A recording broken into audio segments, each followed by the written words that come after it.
नमस्ते दोस्तों।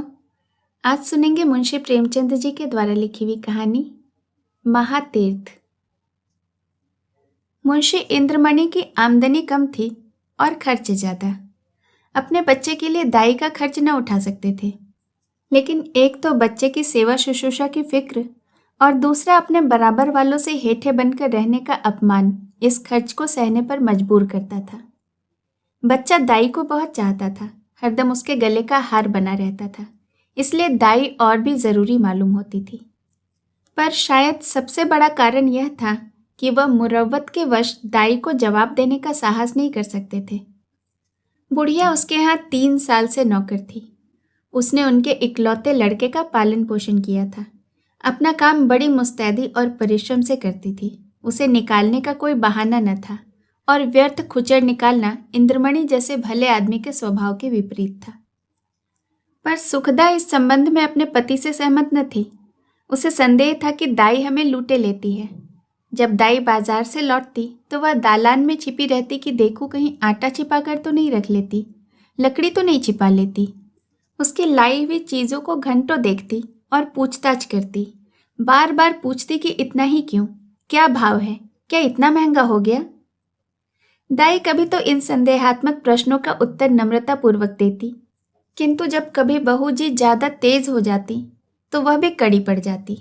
शपथें खाती, सफाई की शहादतें पेश करती, वाद विवाद में घंटों लग जाते थे। प्रायः नित्य यही दशा रहती थी और प्रतिदिन यह नाटक दाई के अश्रुपात के साथ समाप्त होता था। दाई का इतनी सख्तियां झेल कर पड़े रहना सुखदा के संदेह को और भी पुष्ट करता था। उसे कभी विश्वास नहीं होता था कि यह बुढ़िया केवल बच्चे के प्रेमवश पड़ी हुई है। वह बुढ़िया को इतनी बाल प्रेमशीला नहीं समझती थी। संयोग से एक दिन दाई को बाजार से लौटने में जरा देर हो गई। वहां 2 कुंजड़िनों में देवासुर संग्राम मचा था। उनका चित्रमय हाव भाव, उनका आग्नेय तर्क वितर्क, उनके कटाक्ष और उनके व्यंग सब अनुपम थे। विष के 2 नद थे या ज्वाला के 2 पर्वत, जो दोनों तरफ से उमड़ घुमड़ कर आपस में टकरा गए थे। क्या वाक प्रवाह था, कैसी विचित्र विवेचना। उनका शब्द बाहुल्य, उनकी मार्मिक विचारशीलता, उनके अलंकृत शब्द विन्यास और उनकी उपमाओं की नवीनता पर ऐसा कौन सा कवि होगा जो मुग्ध न हो जाता। उनका धैर्य, उनकी शांति विस्मयजनक थी। दर्शकों की भी एक खासी भीड़ थी। वह लाज को भी लज्जित करने वाले इशारे, वह अश्लील शब्द जिनसे मलिनता के भी कान खड़े होते, सहस्रों रसिक जनों के लिए मनोरंजन की सामग्री बने हुए थे। दाई भी खड़ी हो गई कि देखो क्या मामला है। तमाशा इतना मनोरंजक था कि उसे समय का बिल्कुल ध्यान न रहा। यकायक जब 9 के घंटे की आवाज कानों में आई तो चौंक पड़ी और लपकी हुई घर की ओर चली। सुखदा भरी बैठी हुई थी। दाई को देखते ही त्योरी बदल कर बोली, क्या बाजार में खो गई थी? दाई विनय भाव से बोली, एक जान पहचान की मेहरी से भेंट हो गई थी, उसी से बातें करने लगी।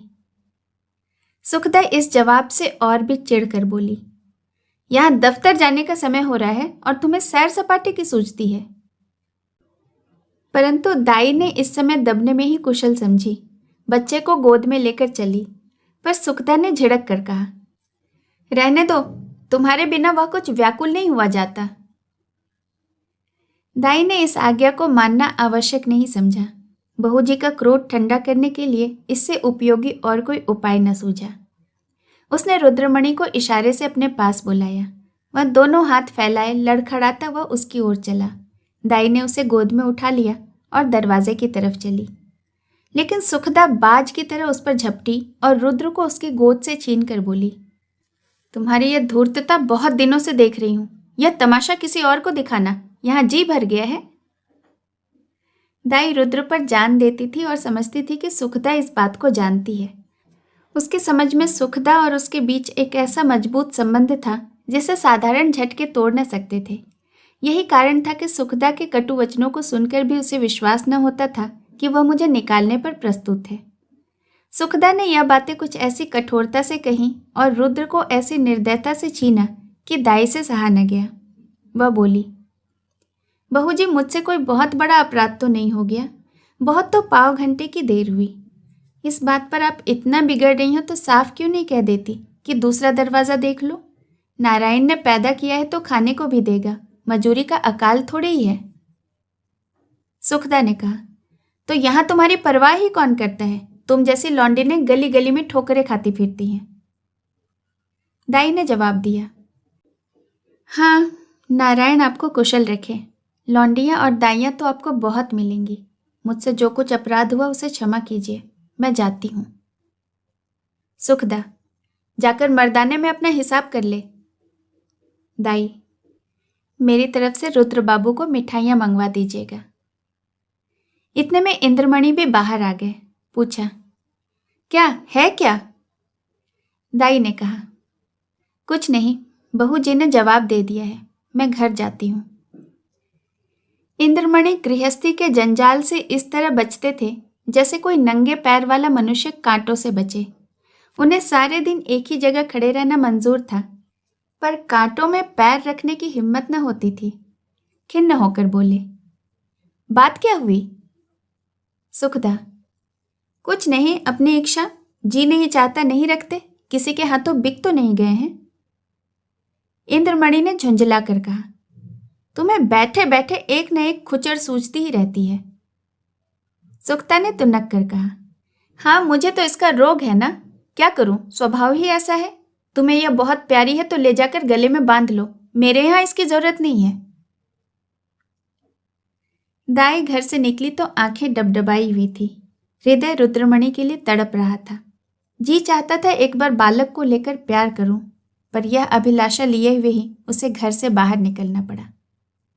रुद्रमणि दाई के पीछे पीछे दरवाजे तक आया, पर दाई ने जब दरवाजा बाहर से बंद कर दिया तो वह मचलकर जमीन पर लेट गया और अन्ना अन्ना कहकर रोने लगा। सुखदा ने चुमकारा, प्यार किया, गोद में लेने की कोशिश की, मिठाई देने का लालच दिया, मेला दिखाने का वादा किया। इससे जब काम न चला तो बंदर, सिपाही, लुल्लू और हवा की धमकी दी, पर रुद्र ने वह रौद्र भाव धारण किया कि किसी तरह चुप न हुआ। यहाँ तक कि सुखदा को क्रोध आ गया, बच्चे को वहीं छोड़ दिया और आकर घर के काम धंधे में लग गई। रोते रोते रुद्र का मुंह और गाल लाल हो गया, आंखें सूज गई। निदान वह वहीं जमीन पर सिसकते सिसकते सो गया।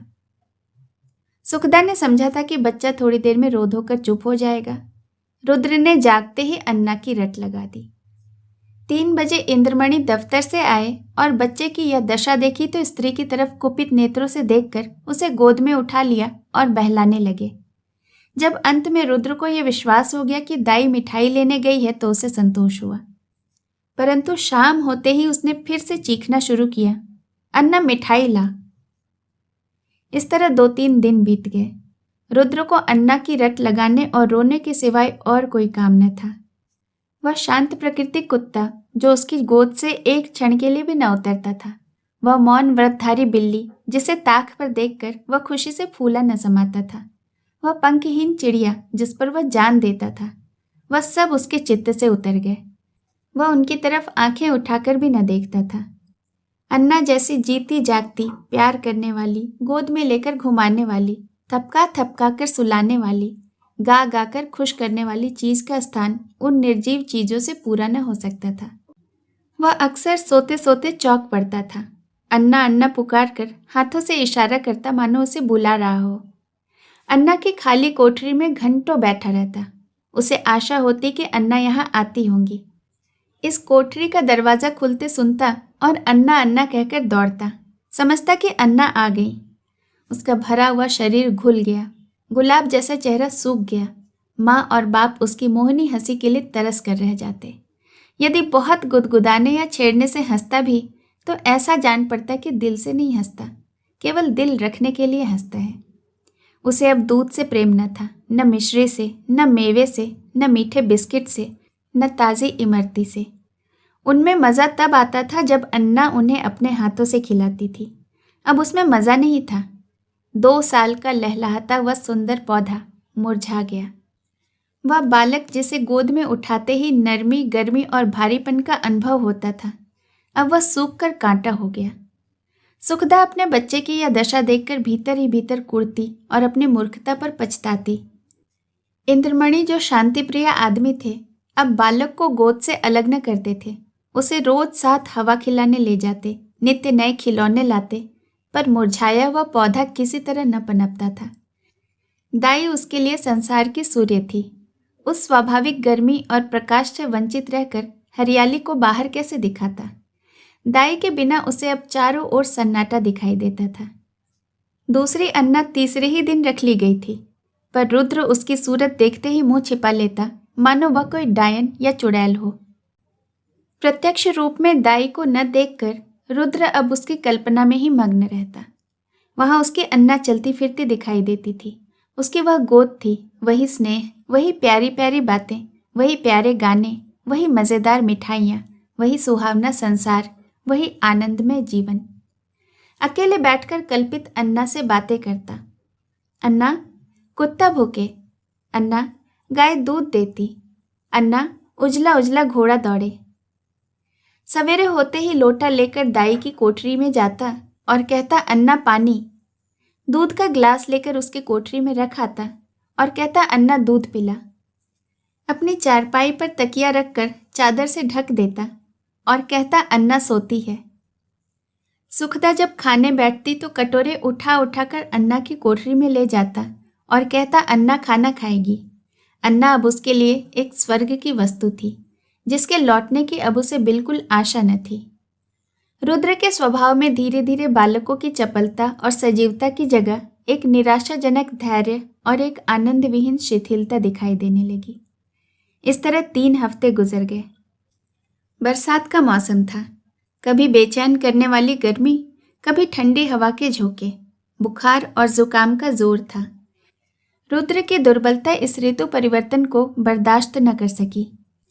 सुखदा उसे फलालैन का कुर्ता पहनाए रखती थी, उसे पानी के पास नहीं जाने देती थी, नंगे पैर एक कदम भी न चलने देती।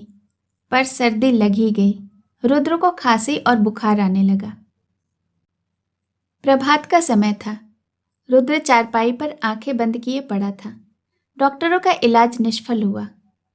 सुखदा चारपाई पर बैठी उसकी छाती में तेल मालिश कर रही थी और इंद्रमणि विषाद की मूर्ति बने करुणापूर्ण आंखों से बच्चे को देख रहे थे। इधर सुखदा से वह बहुत कम बोलते थे। उन्हें उससे एक तरह की घृणा सी हो गई थी। वह रुद्र की बीमारी का एकमात्र कारण उसी को समझते थे। वह उनकी दृष्टि में बहुत नीच स्वभाव की स्त्री थी। सुखदा ने डरते डरते कहा, आज बड़े हाकिम साहब को बुला लेते, शायद उनकी दवा से फायदा हो। इंद्रमणि ने काली घटाओं की ओर देखकर रुखाई से जवाब दिया, बड़े हाकिम नहीं, यदि धन्वंतरी भी आए तो उससे भी कोई फायदा न होगा। सुखदा ने कहा, तो क्या अब किसी की दवा न होगी? इंद्रमणि, बस इसकी एक ही दवा है और वह दुर्लभ है। सुखदा, तुम्हें तो बस वही धुन सवार है, क्या बुढ़िया आकर अमृत पिला देगी? इंद्रमणि, वह तुम्हारे लिए चाहे विष हो, पर लड़के के लिए तो अमृत ही होगी। सुखदा, मैं नहीं समझती कि ईश्वर इच्छा उसके अधीन है। इंद्रमणि, यदि नहीं समझती हो और अब तक नहीं समझी तो रोओगी, बच्चे से हाथ धोना पड़ेगा। सुखदा, चुप भी रहो, क्या अशुभ बातें मुंह से निकालते हो? यदि ऐसी जलीकटी सुनानी हो तो बाहर चले जाओ। इंद्रमणि, मैं तो जाता हूं, पर याद रखो, यह हत्या तुम्हारी गर्दन पर होगी। यदि लड़के को तंदुरुस्त देखना चाहती हो तो उसी दाई के पास जाओ, उससे विनती करो, प्रार्थना करो, क्षमा मांगो। तुम्हारे बच्चे की जान उसकी दया के अधीन है। सुखदा ने कुछ उत्तर नहीं दिया। उसकी आंखों से आंसू जारी थे। इंद्रमणि ने पूछा, क्या मर्जी है, जाऊं उसे बुला लाऊं? सुखदा, तुम क्यों जाओगे, मैं आप चली जाऊंगी। इंद्रमणि, नहीं, क्षमा करो, मुझे तुम्हारे ऊपर विश्वास नहीं है। न जाने तुम्हारे जबान से क्या निकल पड़े और वह आती भी हो तो ना आवे। सुखदा ने पति की ओर फिर तिरस्कृत नेत्रों से देखा और बोली, हाँ और क्या, मुझे अपने बच्चे की बीमारी का शौक थोड़े ही है। मैंने लाज के मारे तुमसे नहीं कहा, पर मेरे हृदय में यह बात बार बार उठ रही है। यदि मुझे दाई का मकान और पता मालूम होता तो मैं उसे कब का मना लाई होती। वह मुझसे चाहे कितनी ही नाराज हो, पर रुद्र से उसे प्रेम था। मैं आज ही उसके पास जाऊंगी। तुम विनती करने को कहते हो, मैं तो उसके पैरों पर पड़ने को तैयार हूँ। उसके पैरों को आंसुओं से भिगोऊंगी और जिस तरह राजी होगी राजी करके ले आऊंगी। सुखदा ने बहुत धैर्य धरकर यह बातें कहीं, परंतु उमड़े हुए आंसुओं को रोक न सकी। इंद्रमणि ने स्त्री की ओर सहानुभूतिपूर्वक देखा और लज्जित होकर बोले, मैं तुम्हारा जाना उचित नहीं समझता हूं, मैं खुद ही जाता हूं। कैलासी संसार में अकेली थी। किसी समय उसका परिवार गुलाब की तरह फूला हुआ था, परंतु धीरे धीरे उसकी सब पत्तियां गिर गईं। अब उसकी सब हरियाली नष्ट भ्रष्ट हो गई और अब वही एक सूखी हुई टहनी उस हरे भरे पेड़ का चिन्ह रह गई थी। परंतु रुद्र को पाकर इस सूखी टहनी में जान पड़ गई थी। इसमें हरी भरी पत्तियां निकल आई थी। वह जीवन जो अब तक नीरस और शुष्क था, अब सरस और सजीव हो गया था। अंधेरे जंगल में भटके हुए पथिक को प्रकाश की झलक आने लगी थी। अब उसका जीवन निरर्थक नहीं बल्कि सार्थक हो गया था। कैलासी रुद्र की भोली भोली बातों पर निछावर हो गई, पर वह अपना स्नेह सुखदा से छिपाती थी, इसलिए कि माँ के हृदय में द्वेष न हो। वह रुद्र के लिए माँ से छिपकर मिठाइयाँ लाती और खिलाकर प्रसन्न होती। वह दिन में 2-3 बार उसे उपटन मलती कि बच्चा खूब पुष्ट हो। वह दूसरों के सामने कोई चीज उसे नहीं खिलाती कि उसे नजर न लग जाए। सदा वह दूसरों से बच्चे के अल्पाहार का रोना रोया करती। उसे बुरी नज़र से बचाने के लिए ताबीज़ और गंडे लगाती रहती। यह उसका विशुद्ध प्रेम था, उसमें स्वार्थ की गंध भी न थी। इस घर से निकलकर आज कैलासी की वह दशा थी जो थिएटर में यकायक बिजली के लैंपों के बुझ जाने से दर्शकों की होती है। उसके सामने वही सूरत नाच रही थी, कानों में वही प्यारी प्यारी बातें गूंज रही थी। उसे अपना घर काटे खाता था। उस काल कोठरी में उसका दम घुटा जाता था। रात ज्यों-त्यों कर कटी। सुबह को वह झाड़ू लगा रही थी। बाहर से ताजे हलवे की आवाज़ सुनकर बड़ी फुर्ती से घर के बाहर निकल आई। तब याद आ गया कि आज हलवा कौन खाएगा, आज गोद में बैठकर कौन चहकेगा। वह मधुर गान सुनने के लिए जो हलवा खाते समय रुद्र की आंखों से, होठों से और शरीर के एक एक अंग से बरसता था, कैलाशी का हृदय तड़प गया। वह व्याकुल होकर घर से निकली कि चलूं रुद्र को देख आऊं, पर आधे रास्ते से लौट गई। रुद्र कैलाशी के ध्यान से एक क्षण के लिए भी नहीं उतरता था। वह सोते सोते चौंक पड़ती। जान पड़ता रुद्र डंडे का घोड़ा दबाए चला आता है। पड़ोसियों के पास जाती तो रुद्र की ही चर्चा करती। रुद्र उसके दिल और जान में बसा हुआ था। सुखदा के कठोरतापूर्वक कुव्यवहार का उसके हृदय में ध्यान भी न था। वह रोज इरादा करती कि आज रुद्र को देखने चलूंगी। उसके लिए बाजार से मिठाइयाँ और खिलौने लाती। घर से चलती पर रास्ते से लौट आती। कभी 2-4 कदम से आगे न बढ़ा पाती। कौन मुंह लेकर जाऊं? जो प्रेम को धूर्तता समझता हो उसे कौन सा मुंह दिखाऊं? कभी सोचती कि यदि रुद्र मुझे न पहचाने तो बच्चों के प्रेम का क्या ठिकाना, नई दाई से हिलमिल गया होगा। यह ख्याल उसके पैरों पर जंजीर का काम कर जाता था।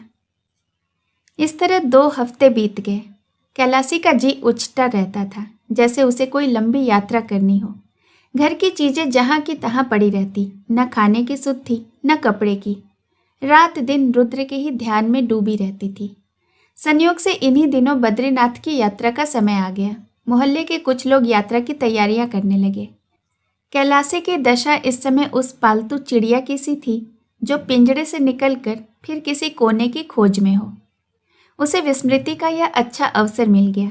यात्रा के लिए तैयार हो गई। आसमान पर काली घटाएं छाई हुई थी और हल्की हल्की फुहारें पड़ रही थी। दिल्ली स्टेशन पर यात्रियों की भीड़ थी। कुछ गाड़ियों में बैठे थे, कुछ अपने घर वालों से विदा हो रहे थे। चारों तरफ एक हलचल सी मची हुई थी। संसार माया आज भी उन्हें जकड़े हुई थी। कोई स्त्री को सावधान कर रहा था कि धान कट जावे तो तालाब वाले खेत में मटर बो देना और बाग के पास गेहूं। कोई अपने जवान लड़के को समझा रहा था आसामियों पर बकाया लगान की नालिश करने में देर न करना और 2 रुपये सैकड़ा सूद जरूर काट लेना। एक बूढ़े व्यापारी महाशय अपने मुनीम से कह रहे थे कि माल आने में देर हुई तो खुद चले जाना और चलते माल न लेना, नहीं तो रुपया फंस जाएगा। पर कोई कोई ऐसे श्रद्धालु मनुष्य भी थे जो धर्ममग्न दिखाई देते थे। वे या तो चुपचाप आसमान की ओर निहार रहे थे या माला फेरने में तल्लीन थे। कैलाशी भी गाड़ी में बैठी सोच रही थी, इन भले आदमियों को अब भी संसार की चिंता नहीं छोड़ती। वही वाणिज्य व्यापार, लेन देन की चर्चा। रुद्र इस समय यहाँ होता तो बहुत रोता, मेरी गोद से कभी न उतरता। लौटकर उसे देखने अवश्य जाऊंगी। या ईश्वर, किसी तरह गाड़ी तो चले, गर्मी के मारे जी व्याकुल हो रहा है। इतनी घटा उमड़ी हुई है किंतु बरसने का नाम नहीं लेती। मालूम नहीं ये रेल वाले क्यों देर कर रहे हैं, झूठ मूठ इधर उधर दौड़ते फिरते हैं। यह नहीं कि झटपट गाड़ी खोल दें, यात्रियों की जान में तो जाना है। एकाएक उसने इंद्रमणि को बाइसाइकिल लिए प्लेटफॉर्म पर आते देखा। उसका चेहरा उतरा हुआ और कपड़े पसीने से तर थे। वह गाड़ियों में झांकने लगा। कैलासी केवल यह जताने के लिए कि मैं भी यात्रा करने जा रही हूँ गाड़ी से बाहर निकल आई और इंद्रमणि उसे देखते ही लपक कर करीब आए और बोले, क्यों कैलासी, तुम भी यात्रा को चली? कैलासी ने सगर्व दीनता से उत्तर दिया, हाँ, यहाँ क्या करूं, जिंदगी का कोई ठिकाना नहीं, मालूम नहीं कब आंखें बंद हो जाए। परमात्मा के यहाँ मुंह दिखाने का भी तो कोई उपाय होना चाहिए। रुद्र बाबू अच्छी तरह से हैं?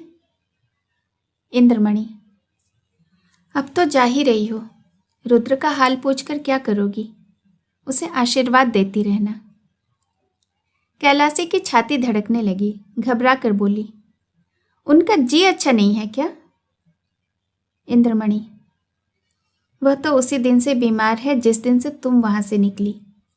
2 हफ्ते तक उसने अन्ना अन्ना की रट लगाई। अब 1 हफ्ते से खांसी और बुखार में पड़ा है। सारी दवाइयाँ करके हार गया, कुछ फायदा न हुआ। मैंने सोचा था कि चलकर तुम्हारी अनुनय विनय करके लिवा लाऊंगा, क्या जाने तुम्हें देखकर उसकी तबीयत संभल जाए। पर तुम्हारे घर आया तो मालूम हुआ कि तुम यात्रा करने जा रही हो। अब किस मुंह से चलने को कहूँ? तुम्हारे साथ सलूक ही कौन सा अच्छा किया था जो इतनी साहस करूं? फिर पुण्य कार्य में विघ्न डालने का डर भी तो है। जाओ, उसका ईश्वर मालिक है। आयु शेष होगा तो बच ही जाएगा, अन्यथा ईश्वर गति में किसी का क्या वश है। कैलासी की आंखों के सामने अंधेरा छा गया। सामने की चीजें तैरती हुई मालूम होने लगी। हृदय भावी अशुभ की आशंका से दहल गया। हृदय से निकल पड़ा, या ईश्वर, मेरे रुद्र का बाल भी बांका न हो। प्रेम से गला भर आया। विचार किया, मैं कैसी कठोर हृदय हूँ। बच्चा रो रोकर हकलान हो गया और मैं उसे देखने तक नहीं गई। सुखदा का स्वभाव अच्छा नहीं, न सही, किंतु रुद्र ने मेरा क्या बिगाड़ा था कि मैंने माँ का बदला बेटे से लिया? ईश्वर, मेरा अपराध क्षमा करो। प्यारा रुद्र मेरे लिए तड़प रहा है। मुझे क्या मालूम था कि उससे मुझसे इतना प्रेम है। नहीं मालूम बच्चे की क्या दशा है। भयातुर होकर बोली, दूध तो पीते हैं ना? इंद्रमणि, तुम दूध पीने को कहती हो? उसने 2 दिनों से आंखें तक नहीं खोली हैं। कैलासी, या मेरे परमात्मा, अरे कुली, कुली, बेटा आकर मेरा सामान गाड़ी से उतार दे। अब मुझे तीर्थ यात्रा जाना नहीं सूझता। हाँ बेटा, जल्दी कर दे। बाबूजी देखो ना, कोई इक्का हो तो ठीक कर दो। इक्का रवाना हुआ। सामने सड़क पर बग्घियां खड़ी थीं। घोड़ा धीरे धीरे चल रहा था। कैलासी बार बार झुंझलाती थी और इक्के वाले से कहती थी, बेटा जल्दी कर, मैं तुझे कुछ ज्यादा दे दूंगी। रास्ते में मुसाफिरों की भीड़ देखकर उसे क्रोध आता था। उसका जी चाहता था कि घोड़े के पर लग जाते, लेकिन इंद्रमणि का मकान करीब आ गया तो कैलासी का हृदय उछलने लगा। बार बार हृदय से रुद्र के लिए शुभ आशीर्वाद निकलने लगा। ईश्वर करे सब कुशल मंगल हो। इक्का इंद्रमणि की गली की ओर मुड़ा। अकस्मात कैलासी के कान में रोने की ध्वनि सुनाई पड़ी। कलेजा मुंह को आ गया, सिर में चक्कर आ गया, मालूम हुआ नदी में डूबी जाती हूँ। जी चाहा कि इक्के पर से कूद पड़ूं, पर थोड़ी ही देर में मालूम हुआ कि कोई स्त्री मैके से विदा हो रही है। संतोष हुआ। अंत में इंद्रमणि का मकान आ पहुंचा। कैलासी ने डरते डरते दरवाजे की तरफ ताका, जैसे कोई घर से भागा हुआ अनाथ लड़का शाम को भूखा प्यासा घर आए, दरवाजे की ओर सटकी हुई नजरों से देखे कि कोई बैठा तो नहीं है। दरवाजे पर सन्नाटा छाया हुआ था। महाराज बैठा सुरती मल रहा था। कैलासी को जरा ढांढस हुआ। घर में गई तो नई दाई पुलटिस पका रही थी। हृदय में बल का संचार हुआ। सुखदा के कमरे में गई तो उसका हृदय गर्मी के मध्याह्न काल के सदृश कांप रहा था। सुखदा रुद्र को गोद में लिए दरवाजे की ओर एकटक ताक रही थी। शोक और करुणा की मूर्ति बनी हुई थी। कैलाशी ने सुखदा से कुछ नहीं पूछा। रुद्र को उसकी गोद से लिया और उसकी तरफ सजल नैनों से देखकर कहा, बेटा रुद्र, आंखें खोलो। रुद्र ने आंखें खोली। क्षण भर दाई को चुपचाप देखता रहा। तब यकायक दाई के गले लिपट कर बोला, अन्ना आई, अन्ना आई। रुद्र का पीला मुरझाया हुआ चेहरा खिल उठा, जैसे बुझते हुए दीपक में तेल पड़ जाए। ऐसा मालूम हुआ मानो वह कुछ बढ़ गया है। 1 हफ्ता बीत गया। प्रातःकाल का समय था। रुद्र आंगन में खेल रहा था। इंद्रमणि बाहर से आकर उसे गोद में उठा लिए और प्यार से बोले, तुम्हारी अन्ना को मारकर भगा दें? रुद्र ने मुंह बनाकर बोला, नहीं, रोएगी। कैलाशी बोली, क्यों बेटा, तुमने तो मुझे बद्रीनाथ नहीं जाने दिया। मेरी यात्रा का पुण्यफल मुझे कौन देगा? इंद्रमणि ने मुस्कुराकर कहा, तुम्हें उससे कहीं अधिक पुण्य हो गया है। यह तीर्थ महातीर्थ है। कहानी सुनने के लिए आपका बहुत बहुत धन्यवाद। दोस्तों, ऐसी और भी कहानियाँ सुनने के लिए आप मेरे चैनल को ज़रूर सब्सक्राइब करें और साथ ही साथ बेल आइकन को भी प्रेस करें, ताकि मेरे द्वारा अपलोड की हुई कहानियों का नोटिफिकेशन आपको मिलता रहे। धन्यवाद।